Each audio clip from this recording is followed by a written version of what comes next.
미국에서 어닝 시즌이 사실 순항하고 있는데요. 빅테크에 대한 기대감은 높았던 만큼 조금만 뭔가 잘못 나와도 주가가 급락하는 일들이 발생을 하고 있습니다. 네, 간밤 엔비디아 7% 주가 하락 있었는데 오늘 또 공교롭게 삼성전자도 본격적인 실적 발표가 됩니다. 미리 가이던스 받아보긴 했지만 간밤 있었던 반도체 급락으로 인해서 오늘 국내주들 괜히 또 불똥을 튀임을 받지 않을까 좀 걱정이 되는데요. 구체적으로 마감 상황, 뉴욕 증시 분위기 어땠는지 체크를 먼저 해보도록 하겠습니다. 뉴욕 증시 분위기 확인해 주시죠. 네, 반도체주 급락도 있었지만 실적에 따라 웃고 우는 기업들도 참 많았습니다. 일단 3대 주요 지수부터 함께 보시죠. 다우지수가 오름세로 마감한 반면 기술주 중심의 나스닥과 S&P 500 지수는 하락했습니다. 특히 나스닥 지수 1% 넘게 내리면서 장중 불안한 흔들림 없이 그냥 바로 아래로 내려왔다는 것을 확인할 수가 있는데요. 기술주의 하방 압력이 강하게 가해졌던 모습들 확인할 수가 있었습니다. 그래서 빅테크들의 영향을 준 이슈들 한번 모아봤습니다. 이슈 어떤 이슈가 있었는지 함께 보시죠. 일단 마이크로소프트 관련해서 애저 2주 만에 또다시 먹통이 되는 사태가 있었습니다. 그리고 장 마감 후에는 실적을 공개했는데 호실적을 기록을 했지만 인텔리전트 클라우드 매출은 실망스럽게 나오면서 시간외 거래에서 하락을 하고 있죠. 엔비디아 밤사이에 7% 급락하면서 다른 반도체주도 같이 하방 압력을 받았는데 이 이슈가 있었습니다. 사인을 통해서도 확인을 해봤지만 애플 인텔리전스가 엔비디아가 아닌 구글이 설계한 프로세서로 학습을 하고 있다라고 하면서 엔비디아가 쌓아 올렸던 제국에 좀 균열이 생기고 있는 모습들 확인이 되고 있죠. 알파벳은 영국 규제 당국으로부터 엔스로픽과의 파트너십을 조사받게 됐는데요. 합병 수준이냐 아니면 단순 투자냐 이 부분에 대해서 초점이 맞춰져 있는 것으로 보여집니다. 또 빅테크 이슈 이날 워낙 많았습니다. 다음 장 함께 보시죠. 아마존 규제 당국이 잘못된 제품이 판매된 경우에도 아마존 단순히 중개에 그치지 않고 책임을 가져야 된다라는 그런 성명을 냈고요. 메타는 미 텍사스주와 생체정보 무단 사용 소송에 2조 원대의 결국 합의에 이르는 모습들이었습니다. 테슬라 밤사이에 또 4% 넘게 하락하면서 전날의 상승분 일부를 토해냈는데요. 후드 이슈로 185만 대 리콜에 들어갔다라는 소식이 들어갔습니다. 그렇다면 마이크로소프트의 실적도 다시 한번 체크를 해봐야겠죠. 매출과 주당 순이익 모두 예상치보다 좋게 나왔습니다만 AI가 발목을 잡았습니다. 애저가 포함되어 있는 인텔리전트 클라우드 사업부 매출이 예상치를 하회한 건데요. AI 덕분에 많이 올랐던 주가 AI가 다시 발목을 잡고 있죠. 시간외 거래에서 어떻게 움직이고 있는지 확인을 해보도록 하겠습니다. 시간외 거래에서 5.3%가량의 하락세를 나타내고 있습니다. AI 사업부 매출 잘 나오기는 했지만 시장 예상치가 워낙 높았던 탓에 조금만 못 미쳐도 이렇게 주가 바로 급락으로 나오는 모습들입니다. 그리고 엔비디아가 7% 급락한 가운데 반도체에 대한 그런 실적에 대한 가이던스 부분까지도 많은 분들이 궁금해하실 텐데요. AMD가 장 마감 후 실적을 공개했습니다. 매출과 주당 순이익 모두 예상치보다 좋게 나왔습니다. 주당 순이익은 살짝 아슬아슬하긴 했지만 그래도 예상치 상회하는 호실적을 기록을 했고요.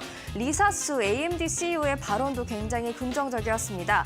AI 반도체 매출이 예상보다 높게 나왔다고 하고요. 올해 데이터 센터 GPU 매출이 4월에 예상했던 40억 달러보다 높은 45억 달러도 초과할 것으로 전망된다라면서 계속해서 AI 칩에 대한 수요가 있을 것임을 강조를 했습니다.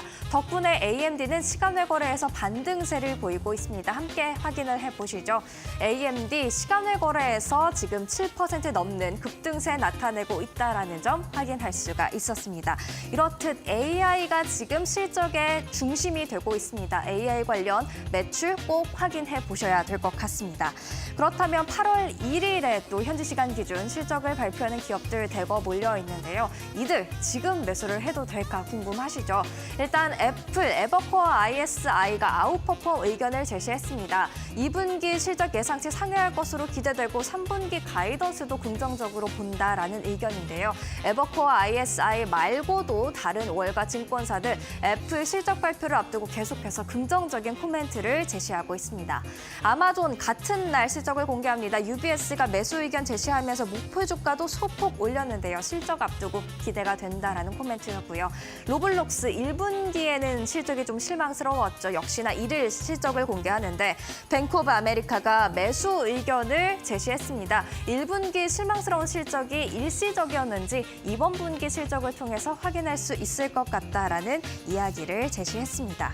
그렇다면 이날 주목해야 될 이슈들까지도 함께 체크를 해보도록 하겠습니다. 일단 첫 번째 이슈, FOMC가 현지 시간 내일 이 시간쯤이면 결과가 이미 다 발표가 돼 있을 텐데요. 9월 금리 인하 시그널이 나올지 챙겨보셔야 될 것 같습니다. 일단 전문가들 의견을 보면 나올 것 같습니다. 금리를 인하하지 않으면 9월에 할 것이다라는 코멘트 있었고요. 가을에 한두 번 금리 인하 가능성이 높다라는 골드만삭스 CEO의 발언도 있었습니다. 세븐리포트 대표도 연준이 9월 금리 인하 신호를 안 보내면 최근 기술주가 약세를 보였던 만큼 시장이 더 힘들어질 수 있다면서 지금 9월 금리 인하가 있어야 된다라는 주장을 펼친 것으로 보여지는데요. 만약 9월에 정말 첫 금리 인하가 있어진다면 시장 어떤 방향으로 움직일지 미리 예측하고 움직여야겠죠. 일단 첫 금리 인하 이후 S&P 500의 12개월 평균 수익률부터 한번 보시죠. 과거 6번의 금리 인상 사이클을 평균을 내본 건데요. 첫 인하가 있은 후 물론 주가 수익률이 마이너스를 기록한 때도 있었지만 평균적으로 5% 정도의 수익률이 향후 12개월 동안 나왔다라는 것을 알 수가 있겠습니다. S&P 500뿐만이 아니라요. 러셀 2000도 3.2% 12개월 동안 오르는 모습을 보였다고 합니다. 지금 최근에 7월에 특히 러셀 2000이 많이 오른 만큼 너무 비싸진 것 아닌가라는 생각을 하실 수도 있는데요. 벵가드 CIO가 7월 랠리에도 불구하고 중소형주 여전히 밸류에이션이 매력적이다라는 코멘트를 한 만큼 이 밸류에이션에 대한 부담감은 좀 내려놓으셔도 될 것 같습니다. 다만 주목할 것은 러셀 2000에 포함이 돼 있어도 실제로 돈을 못 버는 중소형 기업들이 분명히 있습니다. 그렇기 때문에 돈 벌고 있는 중소형 기업이 어디일지 그런 중소형주를 골라내는 연습을 하셔야 될 것 같습니다. 또 다른 주목할 이슈 하나 더 준비를 해봤습니다. 대선 이제 100일도 채 안 남았습니다. 98일 남아 있는데요. 이 대선 전 자산별 움직임을 지금 통계해 놓은 것이 있기 때문에 재밌길래 가져와 봤습니다.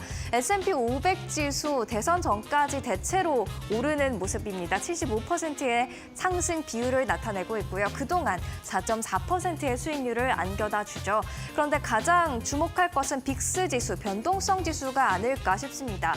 대체로 오르는 경향이 많은데요. 그 오름폭이 굉장히 큽니다. 35%의 상승률을 기록을 하죠. 그렇기 때문에 빅스 지수 관련돼서 지금 대선 전까지 변동성이 클 수 있다. 그리고 빅스 지수 관련한 ETF에 주목을 해보시는 것도 한 가지 좋은 방법이 될 것 같습니다. 실제로 지난 한 달 동안 이미 빅스 지수 많이 올랐는데요. 44.76% 지난 한 달 동안 이미 올랐습니다. 앞으로 시장 변동성이 더 커질 수 있다는 점 주의하시면서 시장 대응해 나가시는 게 좋을 것 같습니다. 이렇게 빅테크 실적 확인해봤고요. 또 주목할 이슈들까지 체크를 해봤습니다. 그렇다면 국내 증시에서는 또 어떤 이슈를 주목해봐야 될까요? 은주 앵커와 함께 확인해보시죠.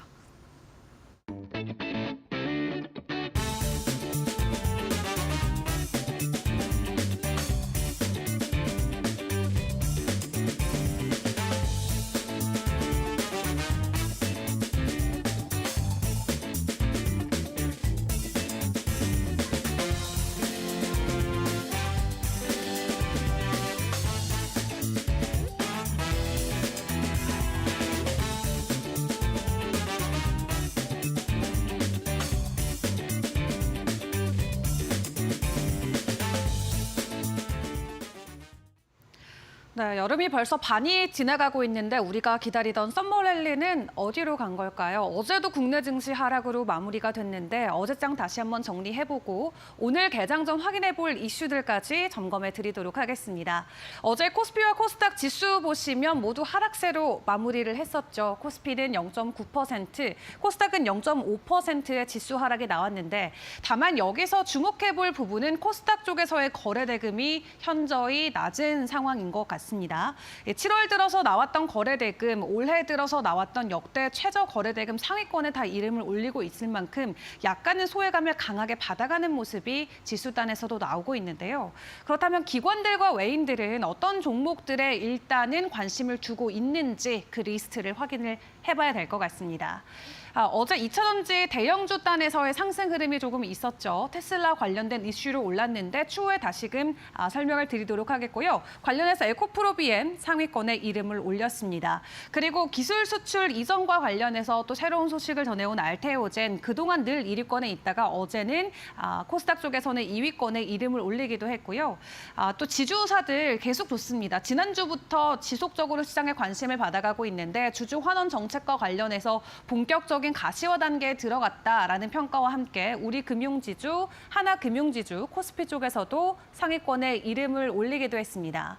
그리고 한국항공우주 굉장히 서프라이즈를 보여준 2분기 실적과 함께 연일 지속적으로 순매수 상위 종목에 이름을 올리고 있는 모습이고요. 이 기관 쪽의 모습을 보더라도 외인들과 선택은 비슷한 모습을 바로 캐치해 보실 수 있겠습니다.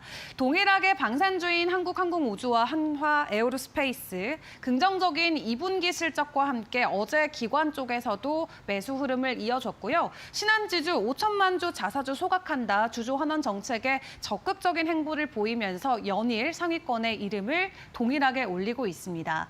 기관 쪽에서는 알테오젠이 코스닥 쪽에 여전히 1위인 모습을 확인해 볼 수 있겠고요. 또 에코프로 BM이 2위로 이름을 올리고 있는데 이슈단에서의 또 시장 분석을 이어서 확인을 해보도록 하겠습니다.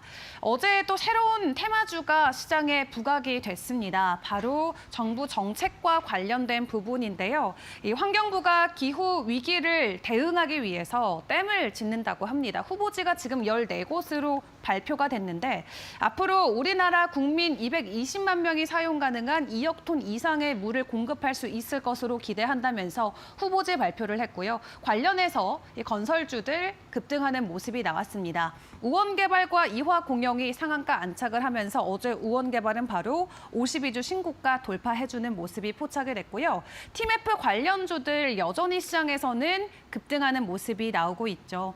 결론적으로는 기업회생 신청을 했고 또 줄파산으로까지 이어질 수 있는 만큼 셀러들 입장에서는 대형사, 예를 들어 네이버나 쿠팡 쪽에 더 눈을 돌릴 수밖에 없습니다. 그렇기 때문에 대표 수혜주로 네이버와 쿠팡이 시장에서 부각을 받고 있는 가운데 쿠팡과 네이버의 결제 시스템이나 물류 쪽의 협력을 맺고 있는 관련주들이 연일 주가 강세를 보여주고 있고요. 모비데이즈가 12%, KCTC는 10% 어제 추가 상승 만들어내면서 52주 신고가 다시 한번 돌파를 했습니다.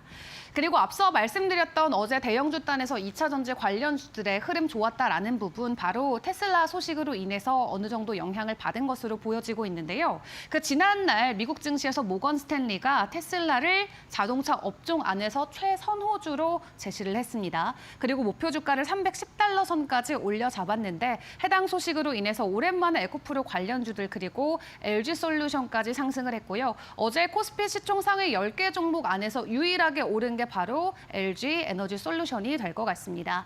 다만 간밤에 테슬라 좀 급락세가 나왔던 만큼 또 오늘은 어떤 모습으로 우리를 반겨줄지 지켜보셔야 될 것 같습니다.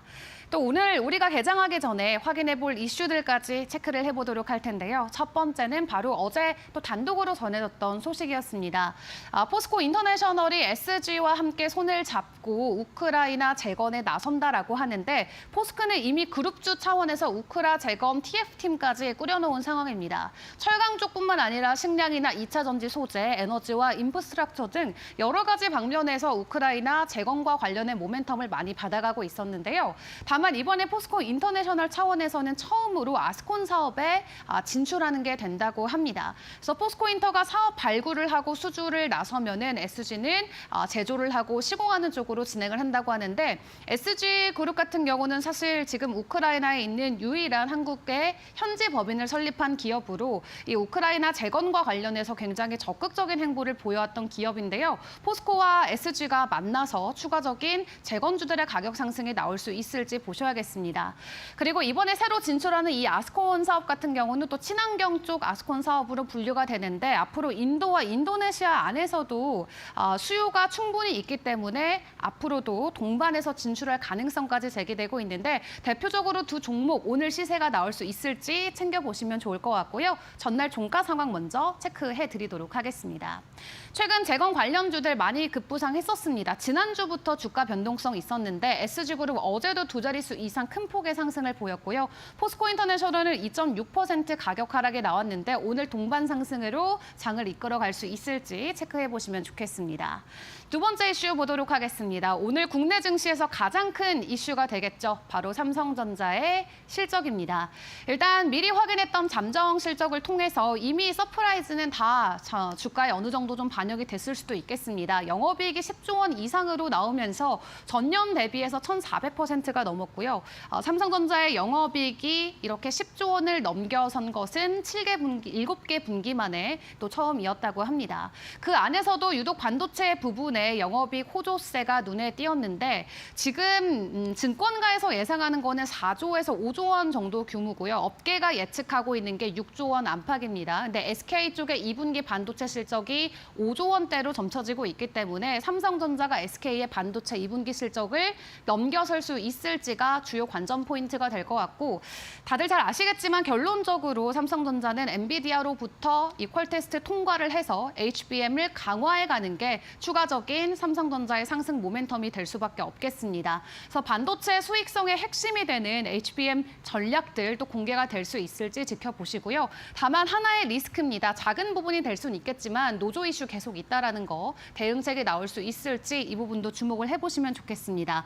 최근 증권가에서는 나름 삼성전자의 목표 주가를 지속적으로 상향해주는 모습은 나오고 있었는데 어제 그래도 SK 하이닉스보다는 낙폭이 적었다라는 부분 오늘 실적을 미리 반영해주는 모습일지 오늘의 주가 현황도 지켜보시면 좋겠습니다. 전날 종가 현황 다시 한번 복귀해 보시죠.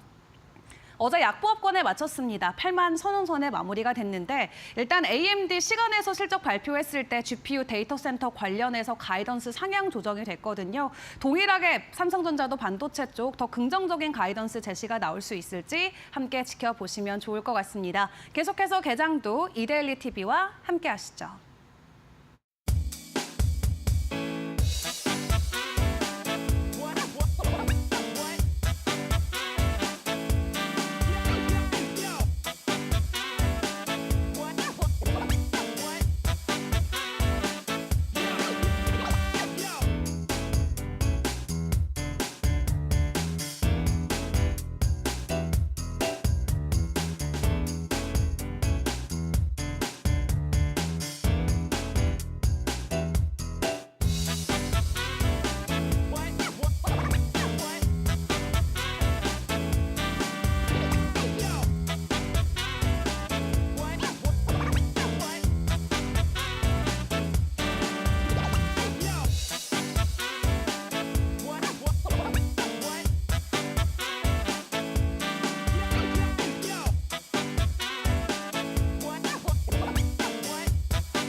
네, 시청자 여러분 안녕하십니까. 7월 31일, 아이고 7월 벌써 마지막 날입니다. 이데일리 TV 뉴스 브리핑 시작하겠습니다.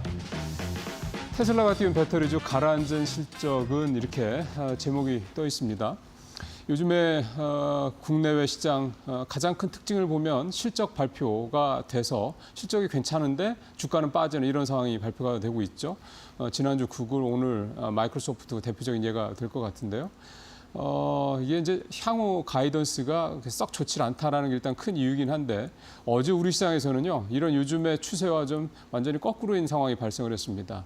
2차 전지 관련주들 얘기인데요. 실적은 굉장히 안 좋았는데 주가는 어제 올랐죠. 앞서 이은주 앵커도 말씀을 좀 하셨습니다만 결국은 이제 테슬라 때문인데 모건 스탠리 테슬라 보고서 일단 내용을 보면 이게 지금 해석을 참 잘 해봐야 될 것 같긴 합니다.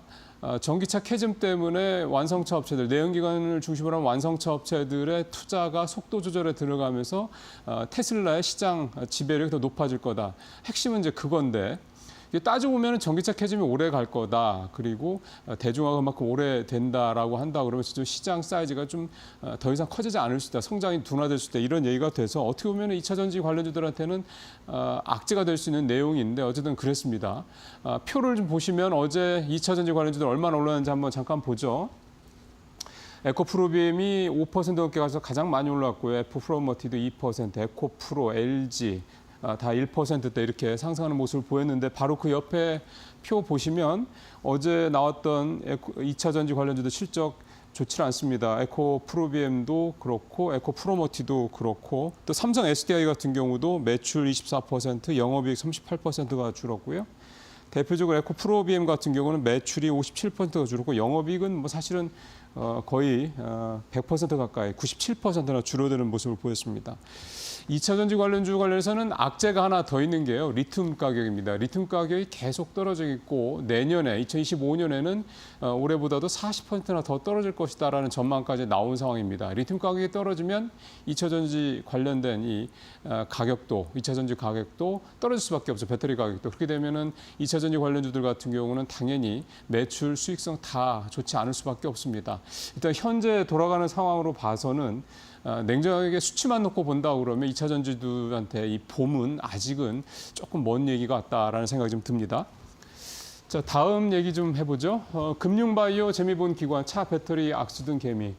이데일리가 매달 끝에 이제 그 달 끝에 투자 주체별로 순매수 상위 5개 종목을 가지고 평균 수익률을 계속해서 계산을 하는 이런 기사 재밌죠. 계속 나오고 있는데요. 이제 7월 오늘이 마지막 날이니까 어제 걸까지 기준으로 해서 7월 달 투자 주체별 성적표를 봤습니다. 성적표가 나왔는데 올해 들어서는 사실은 상반기 전체도 그렇고 1월 달부터 6월 달까지도 그렇고 외국인들이 계속 플러스 수익률 유일하게 내고 기관이나 개인은 거의 대부분 마이너스였거든요. 특히 개인들의 마이너스 폭이 좀 컸죠. 근데 7월 달 하반기 들어서 첫 달인 7월 달은 기관이 압도적으로 가장 우수한 성적표를 받았습니다. 지금 표 나오는 거 한번 보시면 가운데가 기관이죠.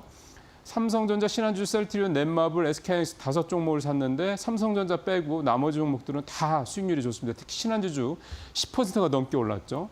반면에 개인을 보면 SK하이닉스, 현대차, SDI, 기아, LG와 여전히 2차 전지 관련주들 좋아하고 SK하이닉스 반도체주 좋아하는데 반도체도 안 좋았고 2차 전지 당연히 안 좋았고 현대차나 기아는 상반기까지는 굉장히 좋았는데 좀 쉬어가는 타이밍이 하필이면 7월에 걸렸습니다. 그래서 개인들 실적이 또 안 좋아서 전체적으로 개인들의 수익률은 마이너스 4.8%, 7월에도 좋지 않았습니다.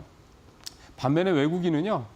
전체 5위 종목, 5개 종목 중에서 1, 2, 3, 4위 4개 종목이 다 삼성 관련주들입니다. 삼성전자, 우선주, 바이오로직스, 삼성중공업인데 바이오로직스만 12%, 7월 들어서 바이오주들이 굉장히 좋은데 삼성 바이오로직스가 거의 뭐 대장주죠.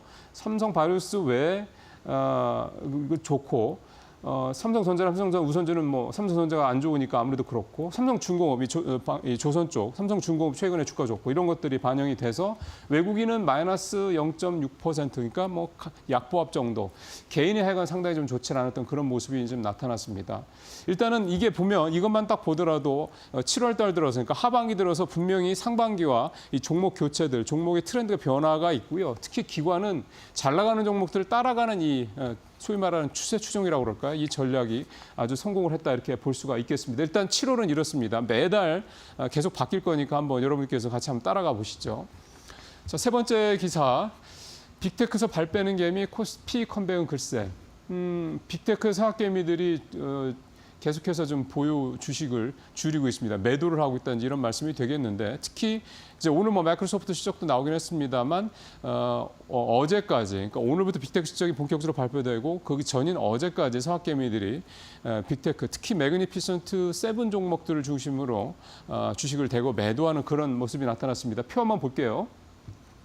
테슬라가 7월 15일 중순까지 147억, 거의 148억 달러 갖고 있었는데 약 한 20억 달러, 불과 2주 사이에 20억 달러 가까이 줄었고요. 엔비디아도 한 7억 달러 정도 줄었고 애플 3억 달러, 마이크로소프트 4억 달러, 알파벳 한 3억 달러, 아마존 한 1억 달러 정도, 그다음에 메타도 한 1억 달러 정도 이렇게 쭉 다 줄었습니다. 전체적으로 매그니피선트 7 종목들에서만 상당히 보유 물량을 많이 줄이는 그런 모습들을 보였는데 이유는 사실은 뭐 여러 차례 말씀드렸지만 심플합니다. 일단 첫 번째는 AI에 관련된 이 수익성에 대한 우려가 계속해서 미국에서 확대가 되고 있다라는 거. 오늘 또 테슬라와 관련된 얘기들 어제 참 나오던 거죠. 어제 그 리포트들 보더라도 테슬라 실제로 로보택시를 타봤더니 그러니까 월가에 있는 애널리스트입니다. 증권사에. 굉장히 안 좋았다, 충돌할 뻔도 했다 이런 얘기가 좀 전해지면서 지금 뭐 이번에 목표 주가를 그 애널리스트가 내리거나 아직 그런 리포트가 나온 건 아닙니다만 이게 리포트에 반영이 되겠죠. 그러니까 이 테슬라의 로보택시에 대한 기대감이 너무 과장돼 있다 이런 얘기가 나오고 있는 것도 어쨌든 테슬라한테는 좋지 않은 내용들이었는데 그런 부분들이 다 여기에 좀 반영이 좀 되고 있다 이렇게 좀 봐야 될 것 같고요. 또 하나는 미국 대선 판도가 유동을 치면서 불확실성이 커지고 있다는 겁니다. 차라리 누가 됐든 간에 한 사람이 확실한 우위를 점하고 있다 그러면 불확실성이 덜할 텐데 지금 상황은 11월 대선 때까지 뚜껑을 열어볼 때까지는 누가 우위를 점하고 있다 이렇게 얘기하기 힘들 정도의 박빙의 상황이 가고 있다는 거. 이 결국은 시장에서는 불확실성으로밖에 볼 수가 없다고 볼 수가 있겠고요. 또 하나는 오늘 일본 중앙은행이 통화정책회의 열어서 금리 여부를 결정할 건데 니케이에서 어제 일본 중앙은행이 금리를 0.25% 올릴 수 있다까지 올릴 수 있다라는 얘기가 나왔습니다. 그리고 장기 국채 매입 규모도 지금 6조 원인데 이거를 3조 원 정도까지 뭐 당장 줄인다는 얘기냐 내년까지 줄인다는 얘기인데 이렇게 줄인다는 얘기가 나왔습니다. 방향이 이렇게 결정된다 그러면 엔화는 바로 움직이죠. 엔화 강세 현상이 더 심해질 거고 그렇게 되면 엔케이 트레이드 자금이 글로벌 자산 시장에서 빠져나오게 된다. 일본으로 환류한다. 당연히 엔화 강세는 더할 거고 그럼 이게 여러 가지 시장 상황에 큰 영향을 미칠 수밖에 없다라는 거. 이런 불확실성이 크다라는 게 결국은 시장의 큰 변수들인데 코스피로 그러면 이 자금들이 들어와야 되는데 코스피 거래량 요즘에 한 7% 정도 줄어든 걸 생각하면 코스피로 둘 생각은 별로 없는 것 같습니다. 이게 좀 아쉬운 거죠. 어쨌든 우리 시장이 살아나기 위해서는 결국 이제 시장의 유동성이 들어와야 된다는 얘기인데 아직 그 부분이 조금 미흡하다. 그렇게 말씀을 드릴 수가 있겠고요. 마지막으로 엔화 얘기 잠깐 말씀드렸습니다만 일본의 이 밸류업 정책이 핵심은 신니사라고 하는 이 소액 투자 비과세 제도라는 겁니다. 여기에 지금 일본 정부가 굉장히 좋은 혜택들을 몰아주고 있습니다. 세제 혜택뿐만 아니라 다양한 혜택들을 몰아주고 있기 때문에 이쪽으로 지금 통해서 자금이 엄청나게 들어오고 있다라는 기사가 되겠는데요. 증시 유입 자금이 올 일본 10개 증권사만 해도 상반기에 7.5조 엔, 우리는 67조 원의 주식이 매수를 했다고 그럽니다. 작년 상반기보다 4배나 늘어난 거. 이렇게 돈이 들어오니까 잘 아시는 것처럼 니케이 지수가 42,000, 3,000까지 갔던 겁니다. 물론 지금은 최근에 좀 떨어지고 있긴 합니다만. 이렇게 들어온 돈이 가장 많이 들어간 게 펀드인데 한 54% 정도가 들어갔고요. 젊은 세대들 중심으로 정시펀드가 굉장히 인기라고 합니다. 월 조금씩 는다. 이제 이런 얘기들. 우리도 한때 정시펀드 굉장히 인기였었죠. 근데 이제 펀드를 통해 들어온 약 54조 원의 이 자금들은 대부분 해외 주식에 투자가 되고 있었습니다. 이게 일본의 실적이 좋은 상위 10개 펀드를 보니까 다 해외 투자하는 특히 뭐 미국이죠. 펀드는 투자들이었고요. 보니까 엔비디아 639억 엔 뭐 매수하는 등 마이크로소프트, 애플 등 일본도 역시 매그니피션트 7 종목에 집중되는 그런 모습을 보였습니다. 이게 비단 뭐 우리랑 일본뿐이겠습니까? 전 세계가 다 뭐 그런 상황이니까 이렇게 주가가 올랐겠죠. 그다음에 일본의 주식에 대한 투자는 개인들이 직접 투자하는 식으로 많이 진행이 되고 있는데요. 뭐 도요타, NTT, 미쓰비시 UFJ 파이낸셜 등 역시 대기업들 중심으로 전체 이 자금의 20% 정도가 대기업 10개 종목으로만 투자가 됐다고 그러니까 역시 일본도 우리랑 마찬가지로 가는 데는 가고 안 가는 데는 못 가는 이런 양극화 현상이 좀 심하게 나타나고 있었습니다. 현재 이런 일본 증시 상황도요 결국은 이 엔화 흐름에 따라서 좌우될 가능성이 큽니다. 만약에 일본은행이 금리도 올리고 그렇게 국채 매수 규모도 줄이고 해서 엔화 강세가 더 강하게 된다면 엔캐리드 자금 들어올 거고 일본으로 이렇게 되면은 결국은 엔화 강세에 따른 지금 일본 주식들을 많이 사고 있는 이런 대형주들, 수출 중심 대형주들은 분명히 영향을 미칠 수밖에 없기 때문인데요. 결국 오늘 일본은행이 어떤 결정을 내릴지 이게 글로벌 금융시장의 가장 큰 핵심 이슈다 이렇게 봐야 되겠습니다. 뉴스브리핑 마치겠습니다.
밤사이에 기술주가 약세를 보였습니다만 계속해서 관망세가 좀 짙은 그런 모습들 최근 들어서 나타나는 모습들이 확인이 됐었습니다. 그런데 이번 주면 이제 빅 이벤트가 끝나갑니다. 대형주의 실적 발표도 이번 주면 거의 다 끝이 나고요. 그리고 내일 오전 새벽 시간대면 7월 FOMC 결과도 발표돼서 향후 금리 방향에 대한 시그널도 포착이 됐을 텐데요. 이 가운데 우리는 또 어떻게 움직일지 미리미리 대응을 해봐야겠죠. 마켓 비하인드 오늘은 이동근 하이투자증권 신사업 추진팀장과 함께 관련된 이야기로 나눠보도록 하겠습니다. 안녕하세요. 네, 일단 사실 증시 투자의 기본은 그 나라의 국가 경제가 괜찮냐 이런 기반이 있어야 될 것 같은데 일단 미국의 경제 흐름은 지금 어떻게 보시나요? 이번에 이제 2분기 미국 경제 성장률이 나왔는데 네. 2.8% 기록하면서 시장 예상치를 상회를 했습니다. 사실 뭐 개인 소비라든가 민간 투자라든가 이런 부분들에서 모두 시장 예상을 상회하면서 일단은 지금 견조한 성장세가 이어지고 있고 경기 침체에 대한 우려는 조금 완화가 된 그런 모습이에요. 사실 미국 경제를 뒷받침하고 있는 건 소비인데 네. 사실 뭐 소비가 이제 뭐 80% 정도의 어떤 그런 경제 부분을 차지하고 있기 때문에 견조한 소비가 뒷받침되고 있는 상황에서 뭐 장비라든가 재고 투자도 증가하고 있고 또 정부 지출의 확대라든가 이런 부분들이 어떤 그 성장을 견인한 것으로 지금 확인이 되고 있고요. 일단 3분기에도 미국 경제는 성장 기조를 유지할 것으로 지금 보이고 있어요. 근데 하지만 이제 지금 증폭되고 있는 부분이 역시 불확실성이죠. 그러니까 점차 이제 불확실성이 좀 확대가 되면서 성장 폭이 좀 제한되지 않겠는가라는 예상들이 나오고 있습니다. 그러니까 일단 지금 추세적으로 봤을 때는 이미 작년 하반기부터 성장세 자체는 조금씩 약화가 되고 있죠. 성장을 하고 있지만은 어떤 성장세는 좀 약화가 되고 있는 이런 흐름들이 나타나고 있고요. 결국 가장 큰 배경은 역시 통화정책이 계속해서 좀 제약적인 통화정책을 이어가고 있다는 부분이 역시 작용을 하고 있다고 말씀드릴 수가 있겠고 뭐 여기다가 이제 제조업의 약화라든가 또 이제 정치적인 리스크가 최근에 대두되고 있는 부분이라든가 이런 것들이 이런 그 경제 활동의 위축을 가져오는 원인으로 좀 작용을 하고 있다고 말씀드릴 수가 있겠습니다. 그러니까 소비는 여전히 견조하지만은 사실은 그 재화 소비가 워낙 이제 높았다가 네. 이런 소비의 흐름이 조금 이제 꺾인단 말이에요. 그렇기 때문에 이런 부분들이 성장의 어떤 제한 요인으로 작용할 것으로 보이고 있고요. 서비스 소비도 역시 이제 굉장히 그 강했다가 이런 부분들도 좀 성장 속도가 좀 둔화되고 있는 중이다. 이렇게 말씀드릴 수가 있을 것 같아요. 특히 이제 최근에 가장 좀 유심히 봐야 되는 부분은 소비자들의 가격 민감도가 높아지고 있죠. 그러니까 이게 이제 경기가 조금씩 이제 부진해지고 있다라는 그 반증이거든요. 그렇기 때문에 이제 이런 부분들이 결국 구매력의 약화로 이어지고 이런 부분들이 이제 점진적인 둔화 흐름으로 향후에 좀 나타날 것으로 전망이 되고 있습니다. 사실은 이제 이렇게 이제 어떤 그 경기의 둔화 시그널들이 좀 나오고 있다라는 부분은 역으로 말하면은 역시 이제 그렇다면은 연준의 어떤 금리 인하의 가능성은 점점 더 높아지고 있다 이렇게도 말씀드릴 수 있을 것 같아요. 네. 사실 지금 실적 시즌이 한참 진행이 되고 있는데. 일부에서 이제 그 실적에 대한 피크아웃 우려가 나오고 있지 않습니까? 특히 네. 이제 그 빅테크를 중심으로 해서 그 피크아웃 우려가 좀 고개를 들고 있는데 이런 것도 결국은 경기 둔화하고도 좀 매결을 같이 하고 있다 이렇게 말씀드릴 수가 있을 것 같아요. 고금리 장기화 또 원자재 가격의 상승 이런 여파 때문에 비용의 상승이 나타났고 결국 이런 비용의 상승이 마진 축소 우려로 좀 이어지고 있다 이렇게 말씀드릴 수 있을 것 같고요.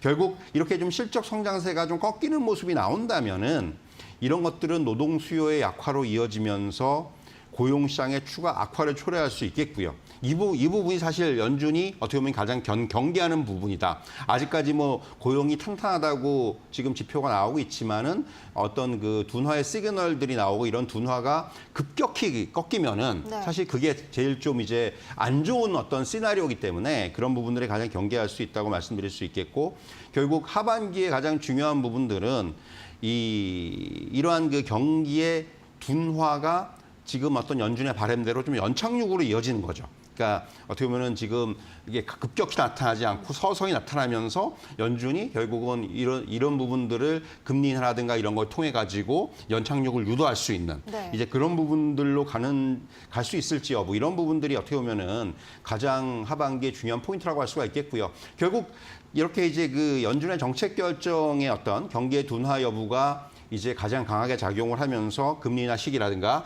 횟수라든가 이런 부분들이 결정될 것으로 전망이 되고 있습니다. 그렇다면 연착륙 이 시나리오가 펼쳐지는 것도 굉장히 중요할 것 같은데 팀장님께서는 어떻게 보시나요? 연착륙 가능하다고 보십니까? 지금의 어떤 연준의 스탠스라든가 지표들의 움직임을 보면은 연준의 어떤 대응의 어떤 그런 시간이라든가 이런 부분들은 충분하다고 생각을 해요.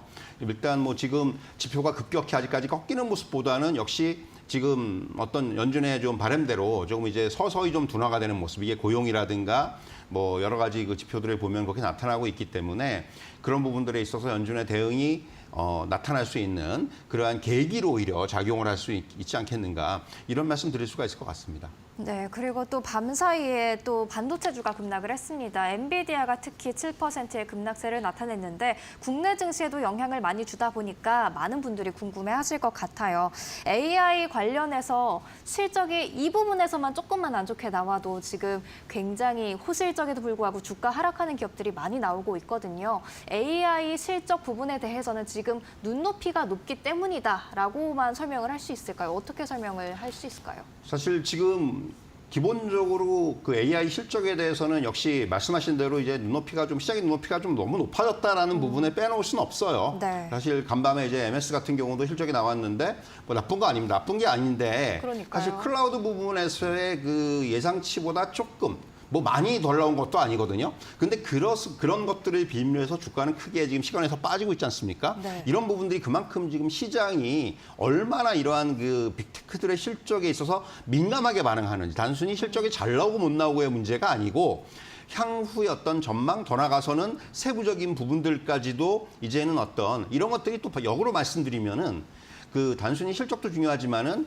이러한 실적을 빌미로 해서 차익 실현의 어떤 또 기회로 삼으려는 그러한 시각들도 분명히 있는 것으로 보여지고요. 네. 또 하나는 이제 간밤에 외신에서 그런 그 보도들이 많이 좀 나왔던데 사실 단순히 이제 빅테크들의 최근의 어떤 하락, 특히 간밤에 엔비디아의 하락 같은 경우는 어떤 그 시장의 로테이션으로 보는 그런 또 시각들도 많아요. 무슨 얘기냐면은 최근에 아시다시피 지난 한 달만 놓고 봤을 때 소형주 지수인 러셀 2000이 한 9% 정도 올랐거든요. 맞습니다. 그러니까 사실 이런 흐름들이 아직까지 이어지고 있다는 거죠. 그러니까 포트폴리오의 변화예요. 어떻게 보면 이제 지금 기존에 AI를 축으로 한 빅테크들의 그 쏠려 있었던 포트폴리오가 이제는 좀 분산이 되고 있다는 거죠. 그쪽을 일부 팔아서 소형주 쪽으로 옮겨가는 이런 어떤 그런 포트폴리오의 분산의 흐름이 지금 이러한 그 빅테크들의 하락으로 좀 연결이 되는 네. 이런 측면도 분명히 있다고 말씀드릴 수가 있을 것 같고요. 뭐 사실 AI 관련해서는 최근에 노이즈들도 많고 여러 가지 좀 의견들도 엇갈리고 있는데 저는 그렇게 생각을 해요. 사실 이 신산업이 생성되고 발전하는 초기 국면에서는 항상 이러한 회의론이라든가 시각의 엇갈림이라는 게 항상 존재해 왔습니다. 우리가 과거의 사례를 보면은 항상 그랬어요. 그랬기 때문에 특히 이제 이 성장 산업의 초기 단계에서는 펀더멘털 대비해서 기대감이 빠르게 높아집니다. 그러면 이제 경계감도 따라서 부각이 되죠. 그러고 나서 이런 그 단기적인 어떤 속도 조절이라든가 이런 부분들이 나타나기 마련인데 저는 지금이 어떤 그런 단계가 아닌가라는 생각이 좀 들어요. 사실 그래서 AI 사이클의 정점을 논하기는 좀 이런 것이 아닌가라는 생각이 들고요. 빅테크 기업들의 전략을 보면은 과거에도 수익화보다는 매출이라든가 점유율을 우선하는 그런 확장 전략을 추구해 왔고요. 그리고 나서 이제 수익이 좀 따라오는 구조 이런 부분들이 나타나면서 지금의 위치를 차지하고 올 수 있었는데 AI 투자도 마찬가지입니다.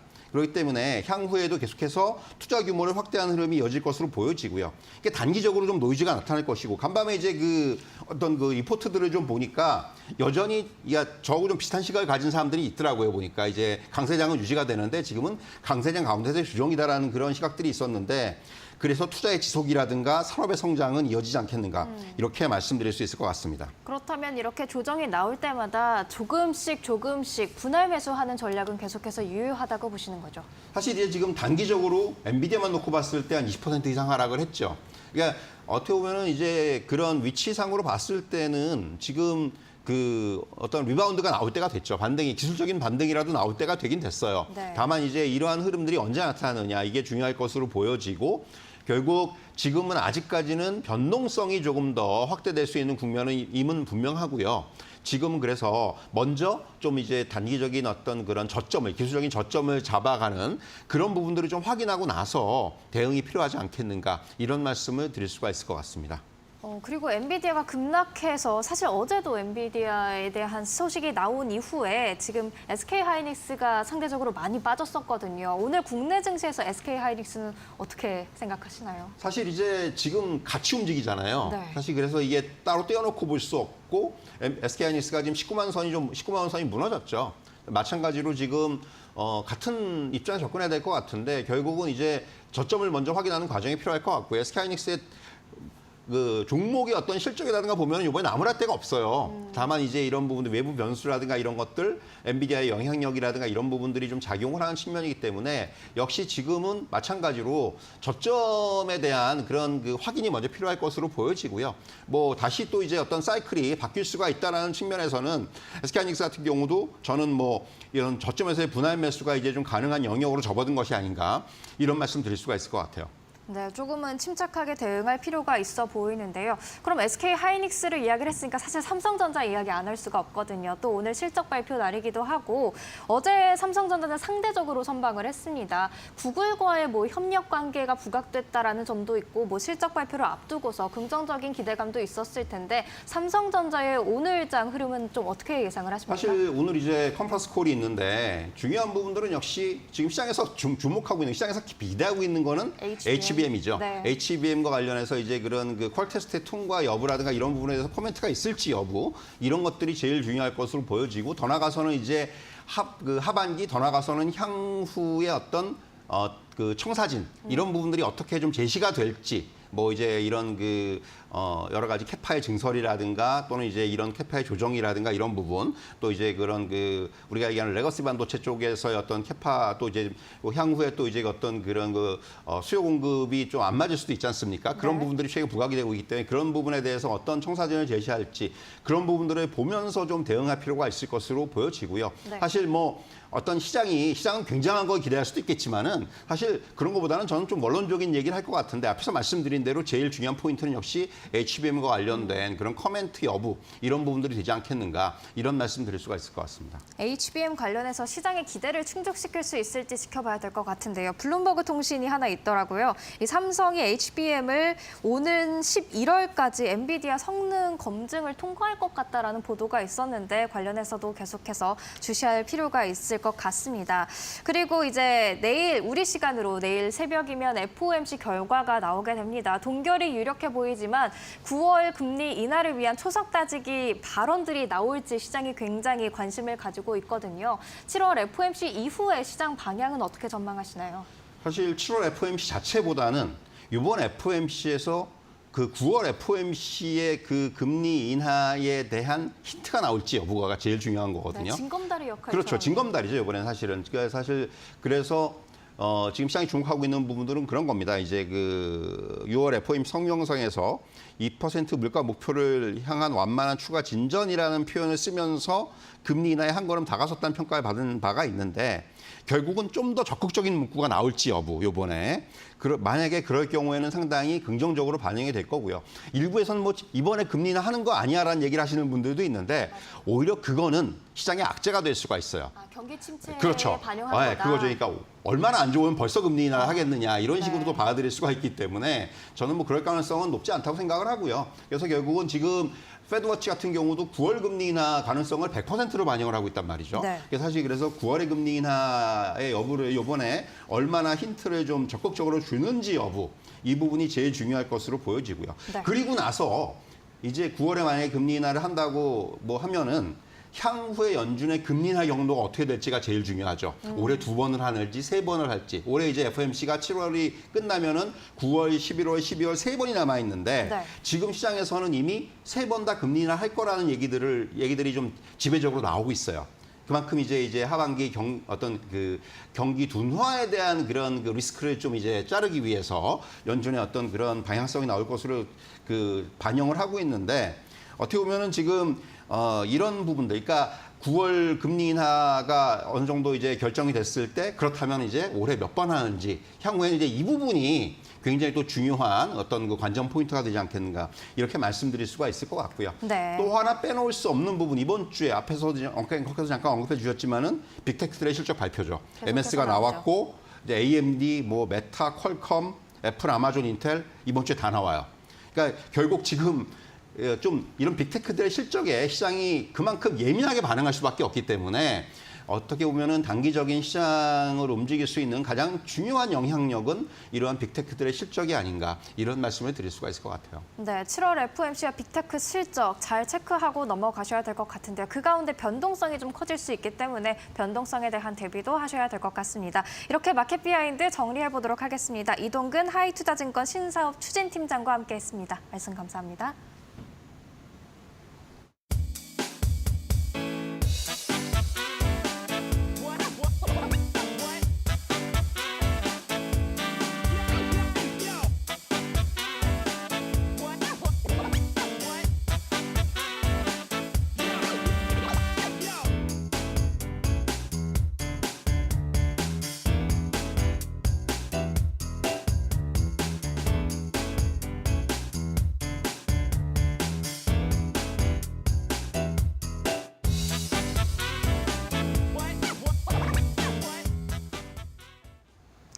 어제 국내 반도체주 흔들렸는데 오늘 또다시 미국에서 반도체주가 급락한 만큼 흔들릴지 지켜보셔야 될 것 같습니다. 네, 그렇습니다. 그리고 내일 또 FOMC를 앞두고 있는 만큼 저희가 내일 또 FOMC 관련된 특집을 준비했는데요. 최석원 SK증권 경영고문과 유동원 유한타증권 본부장과 함께 FOMC에서 보내는 시그널들 꼼꼼하게 체크를 해드리도록 하겠습니다. 네, 그렇기 때문에 내일 이 시간에도 놓치지 말고 마켓 시그널 찾아주시길 바라겠습니다. 그러면 저희는 내일 오전 이 시간에 다시 인사드리겠습니다. 오늘 함께해 주신 여러분 고맙습니다.